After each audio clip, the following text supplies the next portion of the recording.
Bonjour à toutes et à tous, bienvenue sur Misscom, je suis Claire Négrier, révélatrice de personnalités d'entreprise. Je vous retrouve aujourd'hui lundi en mode vacances scolaires pour une nouvelle émission sur les études de cas.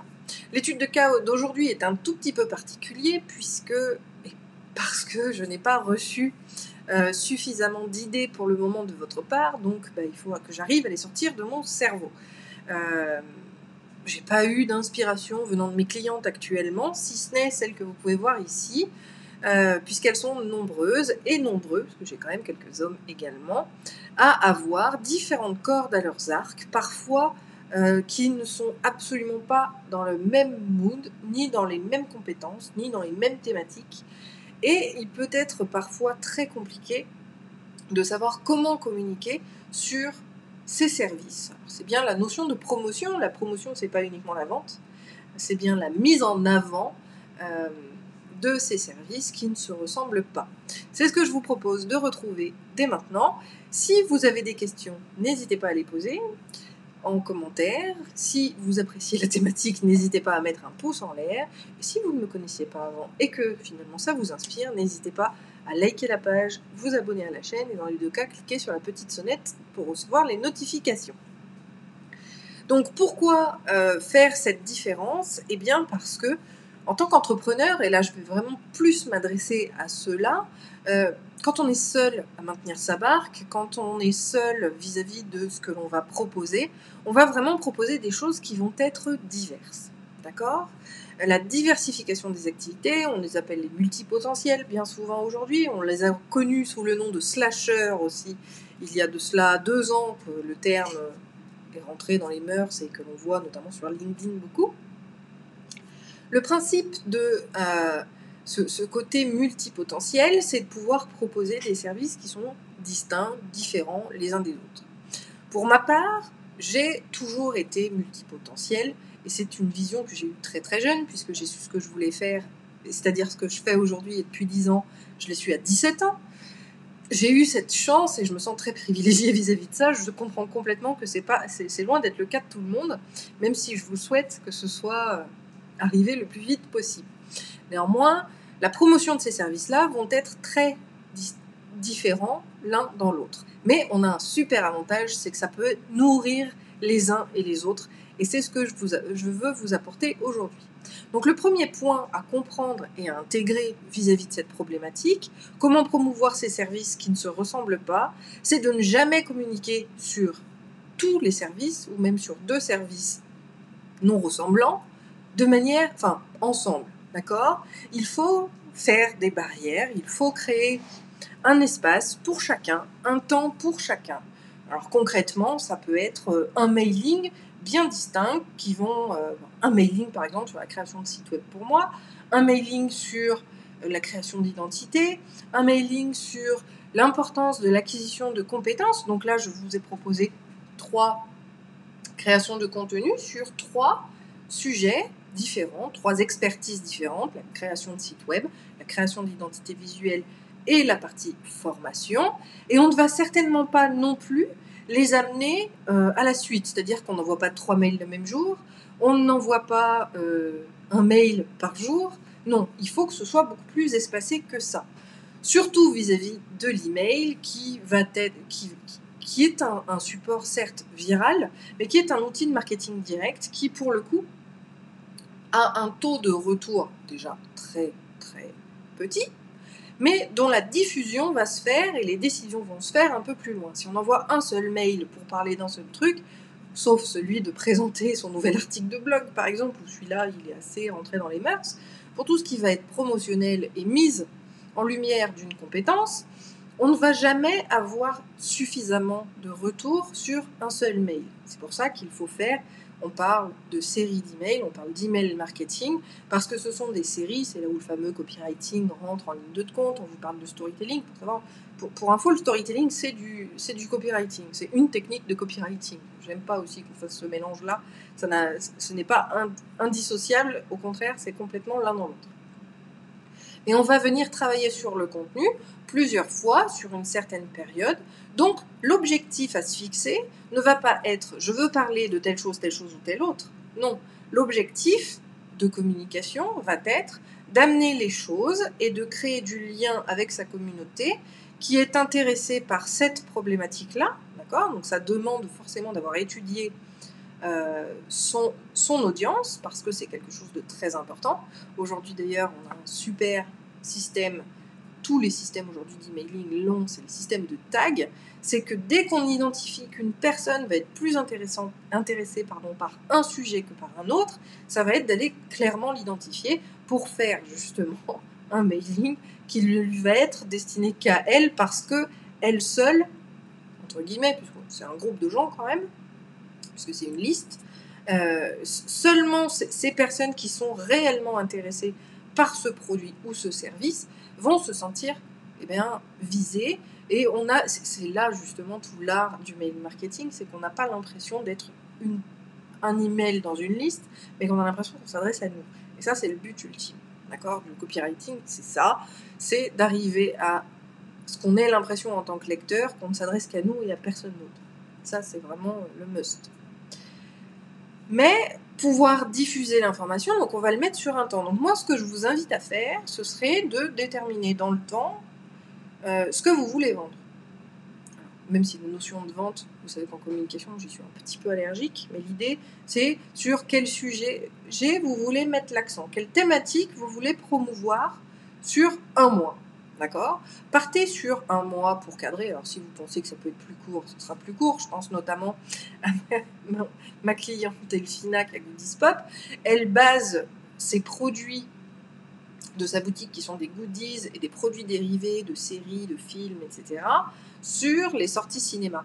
Donc, forcément, comme les sorties cinéma, il en sort toutes les semaines, comme des actus vidéo, il en sort toutes les semaines. Ça peut être les jeux vidéo, voilà, ça peut être des séries, ça peut être plein de sujets sur de l'audiovisuel.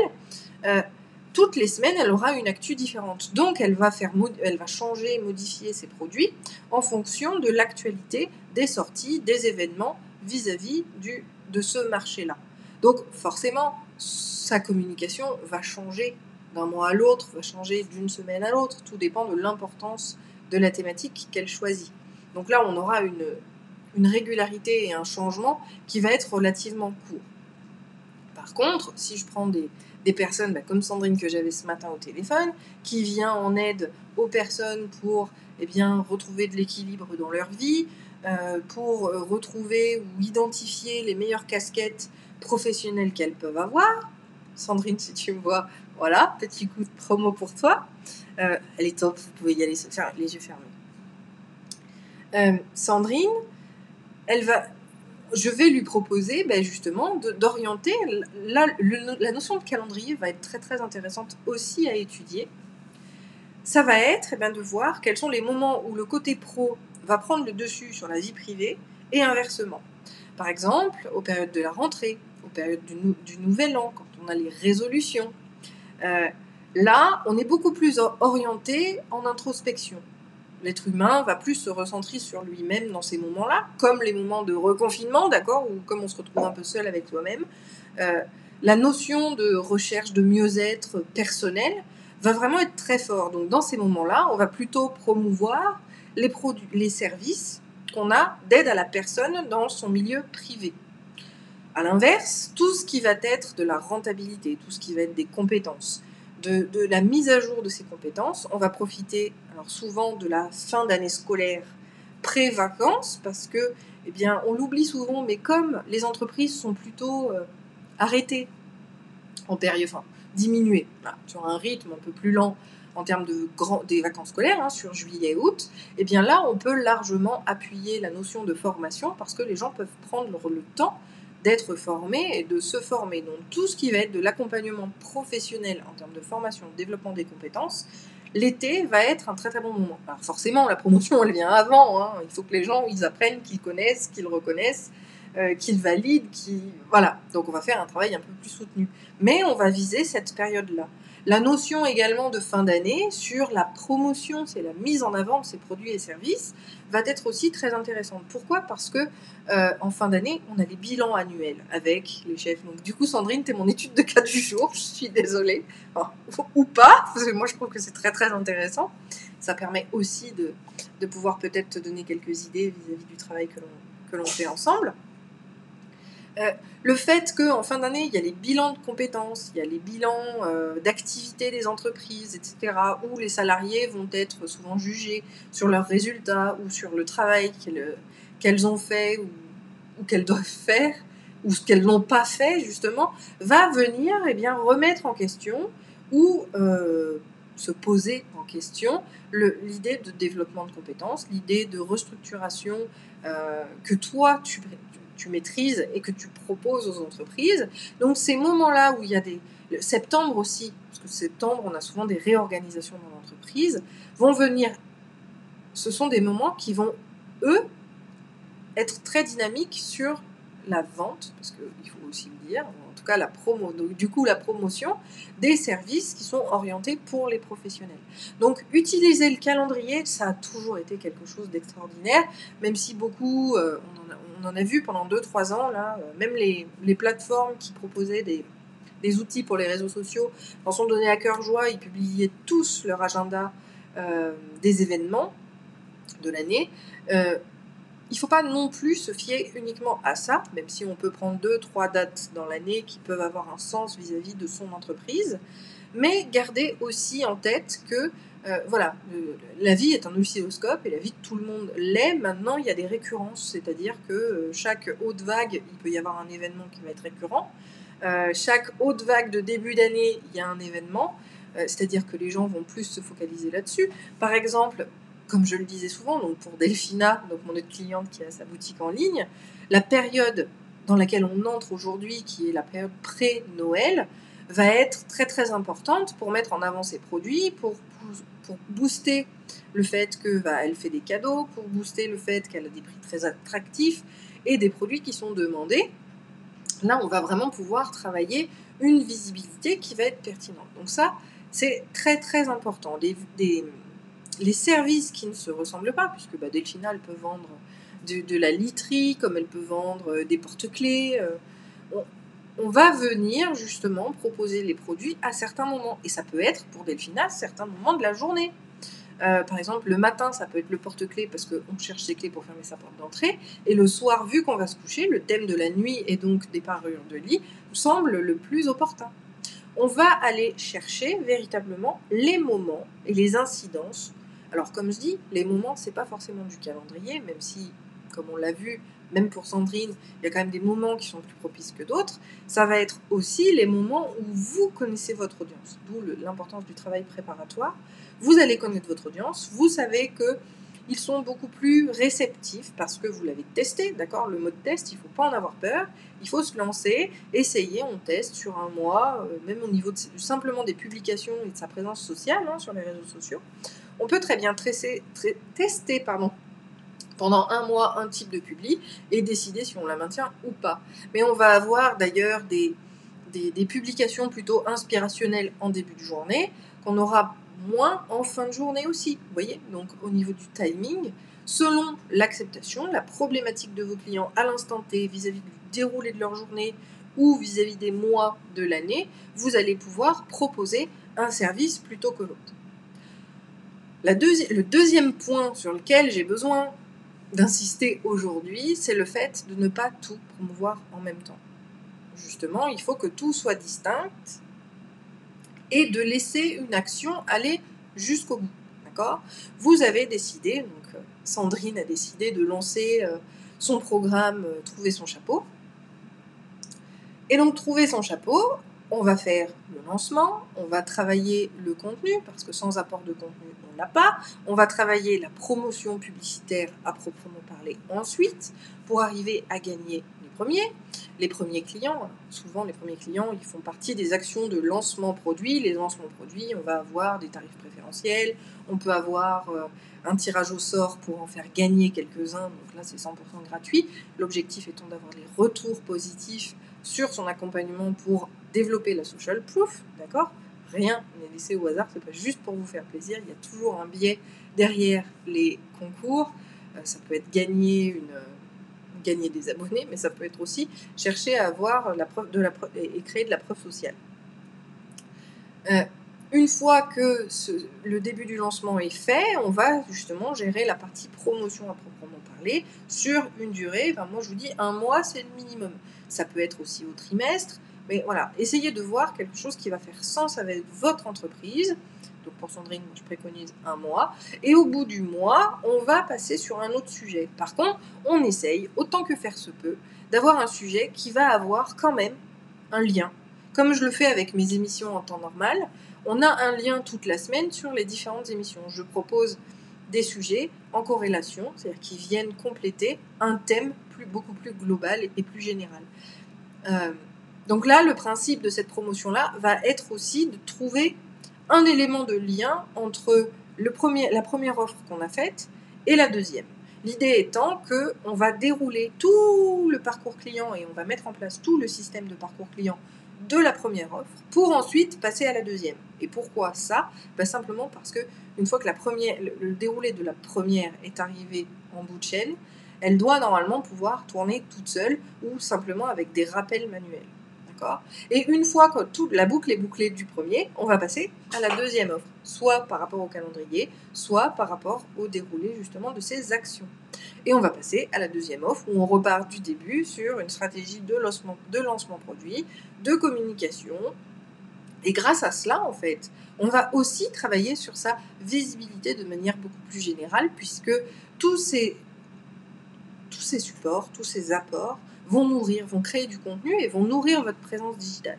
Donc ça, c'est vraiment aussi une notion qui est très très importante à prendre en compte, parce que plus vous allez créer de contenu, quelle que soit leur forme, écrit, simplement oral ou vidéo, on aura toujours des apports supplémentaires qui vont venir nourrir de manière automatique ou pas vos différents produits et services. Je parle d'automatisme parce que je sais qu'avec Sandrine, on est en train de monter une plateforme en e-learning, et donc il y aura des formations qui pourront être achetées tout de suite. Et donc après, il y a des notions, il y a d'autres leviers, mais surtout, et le plus important pour revenir sur le thème du jour, comment promouvoir ces services qui ne se ressemblent pas, c'est de trouver des périodes et des moments où les gens vont avoir besoin de ce produit ou de ce service.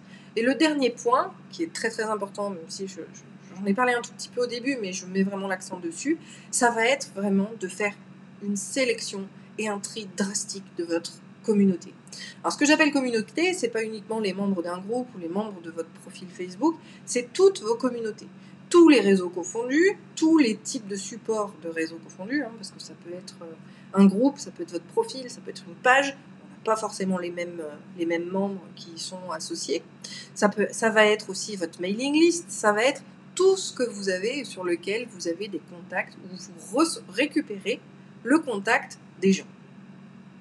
Une fois que vous avez mis à plat toutes les zones où vous avez des contacts avec les gens, triez-les. Qui est intéressé par telle chose ? Vous notez les noms. Qui est intéressé par telle autre ? De manière à ne les cibler que dans le cadre d'une promotion de votre produit ou service. Ce qui fait que Sandrine, que je pourrais cibler pour mon pack Start Me Up, où je propose les outils de communication globaux et indispensables au lancement d'une entreprise, je vais lui proposer mon offre parce que elle a besoin de bonnes bases en communication. À l'inverse, mon client que j'ai eu il y a 2 ans, je vais lui proposer soit un petit peu de consulting et de rendez-vous pour m'assurer qu'il est toujours dans ses bottes au niveau de sa communication, ou alors je peux lui proposer des services de formation pour maîtriser son site web, des services de formation pour être plus efficace sur ses réseaux sociaux. Je vais venir, c'est ce qu'on appelle le downsell, d'accord ? Le downsell, c'est ce qui va permettre de vendre par la suite et d'avoir une notion de fidélisation de ses clients. Mais je ne peux le faire uniquement quand j'ai identifié que telle personne avait tel besoin ou était intéressée par telle problématique, tel sujet, telle offre. Et ça, on ne peut le faire qu'avec une super étude de sa communauté. Et ça, c'est indispensable. Donc, forcément, ce sera avec des mailings, des interrogations, des questionnaires. On va jouer sur différents supports pour pouvoir identifier les bonnes personnes et savoir comment s'adresser à elles, quand et pourquoi. Voilà, je pense avoir fait le tour global de la question. Je vous rappelle que pour ces vacances, donc il me reste encore 3 émissions cette semaine, je vous propose des études de cas de business réel ou hypothétique. À vous de me donner des idées, vous posez un cadre, vous dites tel métier dans tel domaine d'activité et une problématique, et moi je brode et je vous propose, je crée une stratégie et ou des actions de communication pour y répondre et pour vous booster et booster votre entreprise ou les hypothétiques que vous m'aurez données, ça servira toujours à d'autres. J'espère que je peux compter sur vous cette semaine, j'en ai encore besoin donc pour mardi et pour vendredi. Sur ce, je vous souhaite une très bonne journée, un très bon appétit, et on se retrouve mercredi. Bye!